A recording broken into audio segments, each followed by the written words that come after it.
Hi, I'm Gordon from Camera Labs, and this is my review of the OM System M.Zuiko Digital 50-200mm f2.8 IS Pro, a high-end telephoto zoom for the Micro Four Thirds system with a bright and constant aperture. Announced in September 2025 and costing around £3,000, dollar and updated pricing linked in description, OM System describes it as their first complete lens design post-Olympus and doesn't appear to be based on an existing third-party model. It's certainly a serious-looking lens, I think only their second with a thermal white coating after the 150-400 f4.5. It's much smaller, lighter, and way more affordable than that lens though, more akin to a longer version of the 10-year-old 40-150 2.8. Considering you can buy the 40-150 2.8 for almost 1/3 the price of the 50-200 2.8 though, this new lens had better perform pretty well. Now, along with reaching further, OM System claims that the 50-200 has improved stabilisation, faster focusing, and is better suited for video. I tested it on an OM System OM1 body to see what it can do. The 50-200 2.8 measures 91mm in diameter, 226mm long, and weighs 1,250 grams with the tripod foot, that's 1.25 kilograms. This can be removed to bring the weight down to 1,075 grams, but I actually quite like using the tripod feet as a carrying handle. Compare it to the old 40-150 2.8, which measures 79 by 160mm and weighs 880 grams with its tripod foot. This makes the new model comfortably wider, longer, and roughly 50% heavier, so it is a different proposition to transport and to actually shoot with. That said, I shot with 50-200 handheld for around 8 hours at a surf life-saving event and found it surprisingly light and usable. Moving on to design and controls, the tripod collar can be loosened to allow the barrel to rotate. There's markings at 90-degree intervals, but sadly no notches for physical feedback. The foot itself considerately employs an Arca Swiss dovetail, allowing it to slide right into compatible clamps, and as noted earlier, the entire collar and foot can be removed altogether if preferred. Next comes a bank of switches, starting with a focus limiter. You can set this between 0.78 and 3 meters, 3 meters to infinity, or just go for the entire range. Then there's an autofocus manual focus switch, and one for the optical image stabilization, which supports Sync IS to deliver up to 7 stops of compensation. Finally, a switch allows you to configure the 4 buttons around the barrel, which all perform the same function. You can use the set button to preset a single focusing distance, which can then be activated by pushing any of those 4 lens buttons. That's pretty handy for instantly returning the focus to, say, a bird's perch or a key position on a sports field. Next comes the zoom ring, which turns smoothly from 50-200mm with about a 90-degree throw. This, coupled with the internal zooming, allows you to quickly and easily twist from one end of the range to the other. Now, I did notice the lens lose focus very slightly while zooming, so I don't believe it's a parfocal design, but it quickly snapped back again when using the OM1 body. Next come those 4 programmable buttons, all performing the same function, but easily reachable however you're holding the lens. And finally, a very smooth motor-assisted manual focusing ring. Meanwhile, the filter measures 77mm, and OM System supplies a substantial cylindrical lens hood that's 75mm long. This includes a sliding window to access rotating filters, and also has a rubber tip allowing it to stand up without slipping. As a member of their Pro series, the lens is fully splash-proof and actually rated as IP53.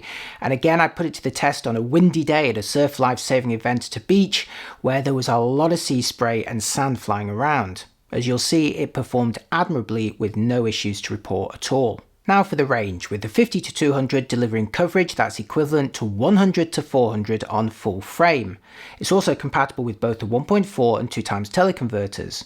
Here's how it looks at each of the marked zoom positions on the barrel. First at 50mm or 100mm equivalent, now at 70mm or 140mm equivalent, next at 100mm or 200mm equivalent, next we have 150mm or 300mm equivalent, and this represents the long end of the old 40-150, and now finally at 200mm, which is of course equivalent to 400. Placing the 150 and 200mm samples side by side here shows the extra reach that you'll get with the new lens, but in practice it really doesn't get across exactly how much more useful the 50-200 feels in use. I found it was way more useful for sports and wildlife at times when the older lens just fell a little bit too short. The bright and constant aperture of f2.8 is also appreciated, although if you're interested in its potential for blurring, the depth of field becomes equivalent to f5.6 on a full frame system, so obviously the same as any f2.8 lens on micro four thirds. But as you'll see, there's still some shallow depth of field effects that are possible, especially if you shoot towards the longer end of the range, or if you can exploit the impressive minimum focusing distance of just 78 centimeters, and that is throughout the entire range. Now for focusing on the OM1 body, here at 50mm 2.8, we can see it's almost instant. This was also the case throughout the range, and coupled with the OM1, the combination felt very swift and responsive, even when the action was changing rapidly.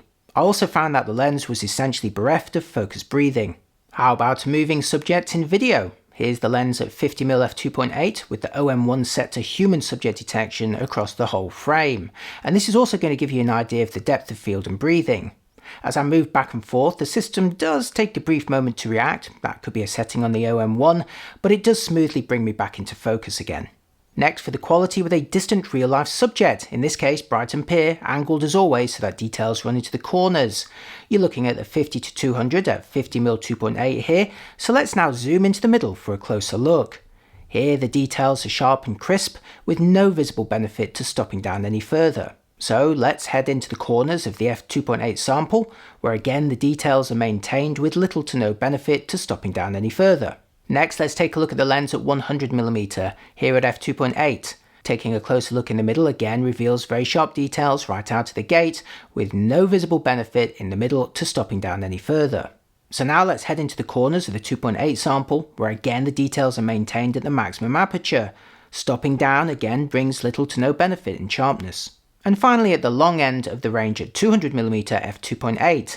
Taking a closer look in the middle again shows very sharp details straight away, which bodes very well for subjects placed near the middle of the frame, and again little to no benefit in sharpness when you stop down. So let's now head into the corner of the 2.8 sample, where again the details are maintained, and again no real benefit to stopping down anymore. So from these tests, the 50-200 delivered excellent quality across the frame and throughout the range at its maximum aperture. Next, for a closer subject at a portrait distance. This is with the lens at 50mm f2.8, a nice length for portraits on the micro four thirds system, although as you can see, not a hugely blurred background behind me, even at the maximum aperture. Looking closely though, the details are at least nice and sharp, and the bokeh looks reasonably well behaved. If you want greater blurring for portraits, go for a prime lens with a brighter aperture.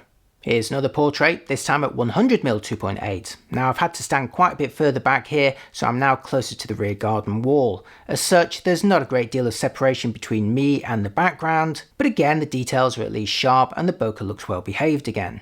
For a more formal test of bokeh and rendering, here's my ornament test with the fairy lights in the background, starting at 50mm 2.8 from the closest focusing distance of 78 centimeters. Again, a 50mm 2.8 lens on micro four thirds is never going to deliver particularly large bokeh blobs, but they are at least clean here with minimal outlining and textures within, plus they're already looking quite uniformly shaped across the frame.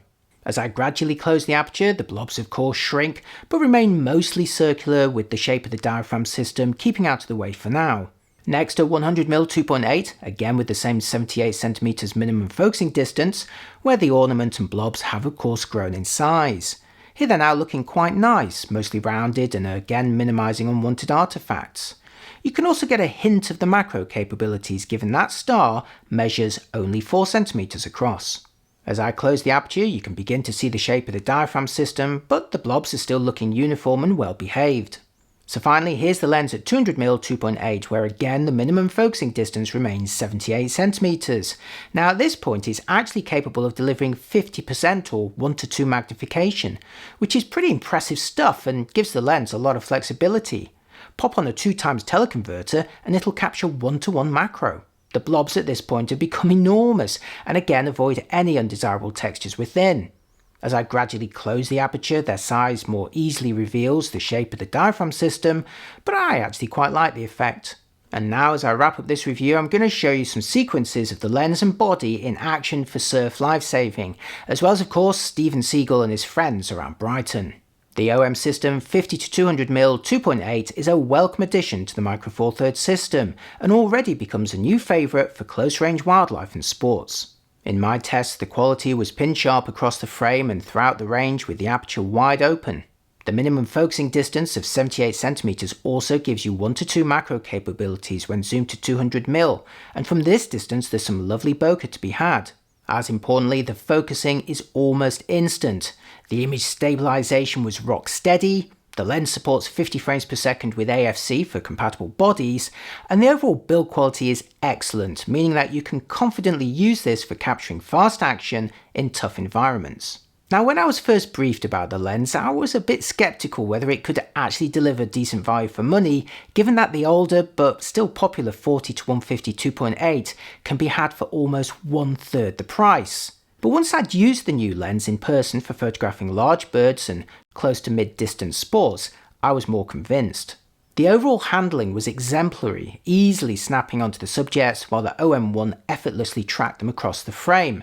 Bonus points, by the way, to the OM1 for tracking birds in front of a pebble beach far better than most systems I've recently tested. The range also proved much more flexible than the 40 to 150, quite surprisingly so in fact, and I found it was really easy to flick the zoom ring back and forth to recompose with its very light touch and short 90-degree throw. Sure, I did find the focus momentarily wavering when zooming, but it always snapped back really quickly. And while it is larger and heavier than the 40 to 150, it never felt unmanageable.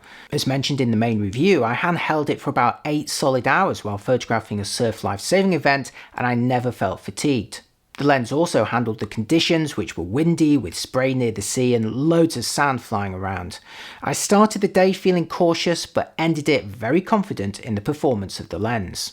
Ultimately, if I were regularly shooting this kind of event or other sports or wildlife from a similar distance, I'd definitely try to invest in this lens if I could afford it over other models for the system. And that's it for another lens review. I hope you found it useful. As always, do let me know what you think in the comments, and if you're into coffee, do pop over to my new Gordon Gets Coffee channel to see some of my cafe reviews from around the world. Thanks for watching, and I'll see you next time. Bye bye.